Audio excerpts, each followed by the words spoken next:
Saudara, Kejaksaan Agung menyita uang senilai 479 miliar rupiah dalam kasus dugaan tindak pidana pencucian uang dan korupsi kegiatan usaha perkebunan kelapa sawit ilegal di Kabupaten Indragiri Hulu, Riau yang dilakukan PT Duta Palma Group.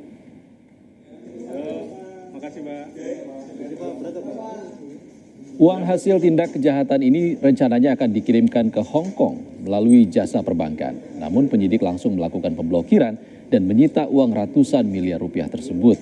Hingga kini jumlah uang yang disita dari kasus suap dan korupsi Duta Palma Group mencapai 6,8 triliun rupiah. Uang selanjutnya akan dititipkan di rekening penitipan yang dimiliki Kejaksaan Agung.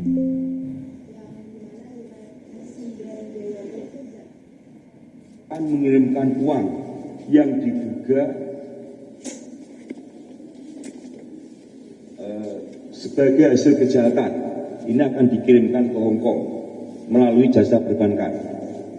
Kemudian penyidik melakukan koordinasi dengan penuntut umum dan selanjutnya penyidik melakukan pemblokiran terhadap jumlah uang tersebut sebesar 479 miliar 175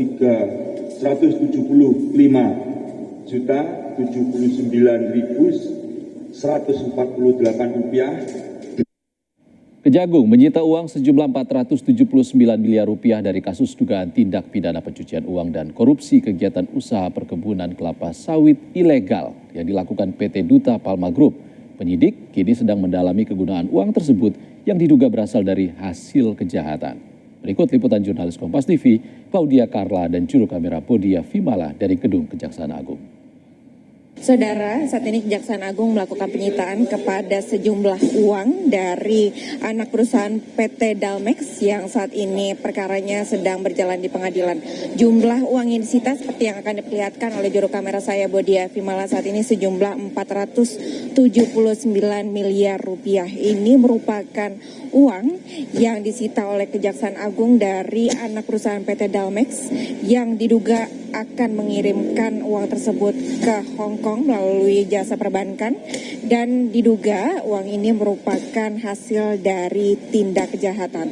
Namun tujuan dari pengiriman uang tersebut ini masih dalam penyelidikan dan saat ini perkara sudah masuk dalam tahap penuntutan dan untuk barang bukti 479 miliar rupiah yang telah disita oleh pihak Kejagung ini akan dibawa sebagai bukti untuk menjadi bukti dari perkara yaitu dari tindak pidana pencucian uang dari PT Duta Palma Group yang saat ini tengah berjalan di Pengadilan Negeri. Claudia Carla, Bodia Vimala, Kompas TV, Jakarta. Tetaplah bersama kami di Kompas Petang, saudara. Usai jeda kami kembali dengan informasi pemerintah